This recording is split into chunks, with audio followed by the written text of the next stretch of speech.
नमस्ते दोस्तों, स्वागत है आपका हमारे चैनल पर। कृपया वीडियो को शुरू करने से पहले चैनल को लाइक करें, सब्सक्राइब करें और बेल आइकन दबाना न भूलें ताकि आपको हमारी हर नई वीडियो की सूचना मिले। विश्वामित्र ने श्री राम और लक्ष्मण को मिथिला नगरी ले जाने का निश्चय किया, जहां राजा जनक ने अपनी पुत्री सीता के लिए स्वयंवर का आयोजन किया था। स्वयंवर की शर्त थी कि जो भी योद्धा शिव धनुष को उठाकर उसकी प्रत्यंचा चढ़ाएगा, वही सीता का पति बनेगा। मिथिला पहुंचने पर श्री राम और लक्ष्मण ने राजा जनक का आतिथ्य स्वीकार किया। स्वयंवर सभा में अनेक राजा और राजकुमार आए, परंतु कोई भी शिव धनुष को हिला तक न सका। अंत में विश्वामित्र के आदेश पर श्री राम उठे। उन्होंने सहजता से धनुष को उठाया, प्रत्यंचा चढ़ाई और जब धनुष खींचा तो वह टूट गया। सभा में उपस्थित सभी लोग आश्चर्यचकित रह गए।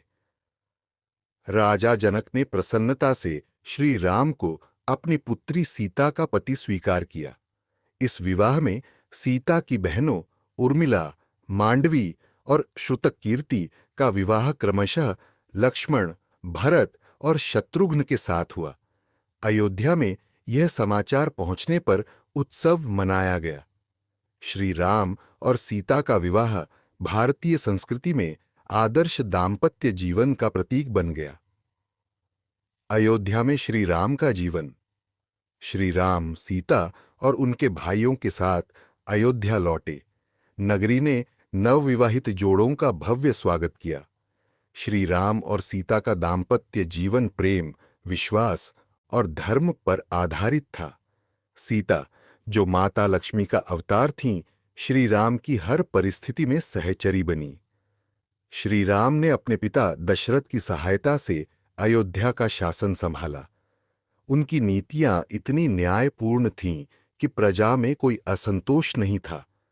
वे प्रजा की हर छोटी बड़ी समस्या को सुनते और उसका समाधान करते। उनका जीवन मर्यादा का जीवंत उदाहरण था। वे न तो क्रोध में बहते, न ही कभी सत्य से विचलित होते। वनवास की घोषणा। कहानी तब एक नया मोड़ लेती है जब राजा दशरथ ने श्री राम को युवराज बनाने का निर्णय लिया। अयोध्या में उत्साह का माहौल था, क्योंकि सभी श्री राम को अपने भावी राजा के रूप में देखना चाहते थे, परंतु नियति को कुछ और मंजूर था। रानी कैकेयी की दासी मंथरा ने कैकेयी के मन में विष घोला। उसने कैकेयी को याद दिलाया कि दशरथ ने उन्हें 2 वरदान देने का वचन दिया था। मंथरा के उकसावे पर कैकेयी ने दशरथ से 2 वर मांगे। पहला, भरत को अयोध्या का राजा बनाया जाए और दूसरा, श्री राम को 14 वर्ष के लिए वनवास पर भेजा जाए। दशरथ के लिए यह वज्रपात के समान था। वे अपने वचन के बंधन में बंधे थे और कैकेयी के वरदानों को अस्वीकार नहीं कर सकते थे।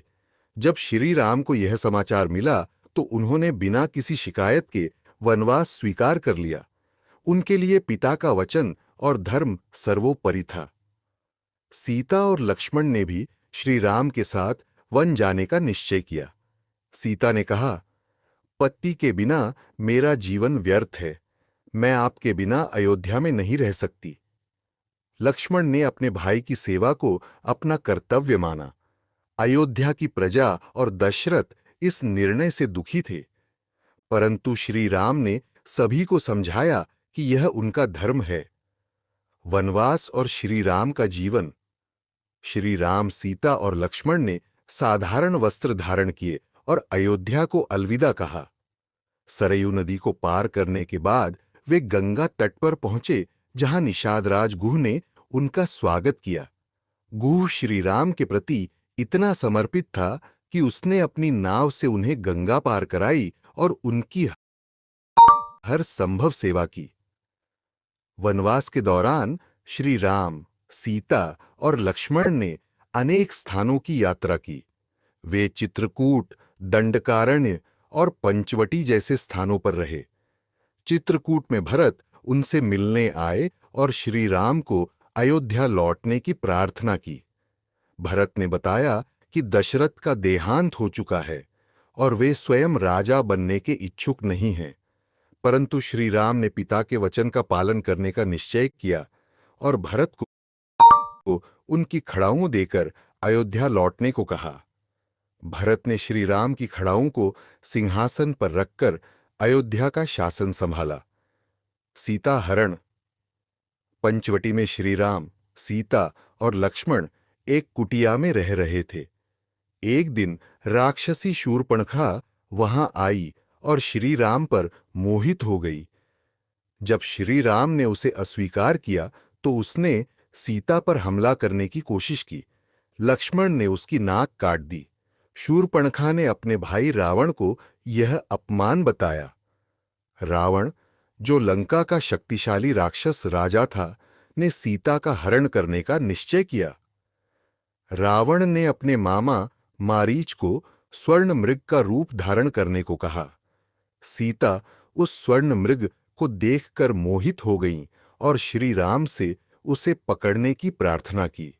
श्री राम मृग के पीछे गए और लक्ष्मण को सीता की रक्षा का आदेश दिया।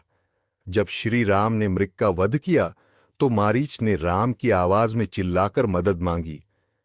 सीता ने लक्ष्मण को श्री राम की सहायता के लिए भेजा। इस अवसर का लाभ उठाकर रावण ने साधु का वेश धारण किया और सीता का हरण कर लिया। वह उन्हें अपने पुष्पक विमान में लंका ले गया। जटायु, गिद्धराज ने सीता को बचाने की कोशिश की, परंतु रावण ने उसे घाय syndrome X PCOS in women. Ramayan में श्री राम और सीता की कहानी को और विस्तार देना संभव है, लेकिन यहां कहानी को संक्षेप में समेटते हुए श्री राम ने सीता को बचाने के लिए सुग्रीव, हनुमान और वानर सेना की सहायता से लंका पर आक्रमण किया।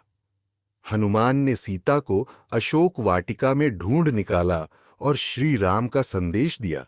अंततः श्री राम ने रावण का वध किया और सीता को मुक्त कराया।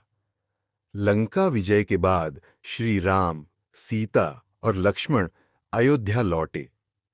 श्री राम का राज्याभिषेक हुआ और उनके शासन में अयोध्या में राम राज्य की स्थापना हुई, जहां सत्य, न्याय और धर्म का शासन था। श्री राम का महत्व। श्री राम का जीवन मर्यादा पुरुषोत्तम का आदर्श है। उन्होंने हर परिस्थिति में धर्म का पालन किया, चाहे वह पिता का वचन हो, पत्नी के प्रति कर्तव्य हो या प्रजा के प्रति उत्तरदायित्व। उनकी कहानी हमें सिखाती है कि सच्चाई और धर्म का मार्ग कठिन हो सकता है, परंतु वह हमेशा विजयी होता है। अयोध्या आज भी श्री राम की नगरी के रूप में पूजी जाती है।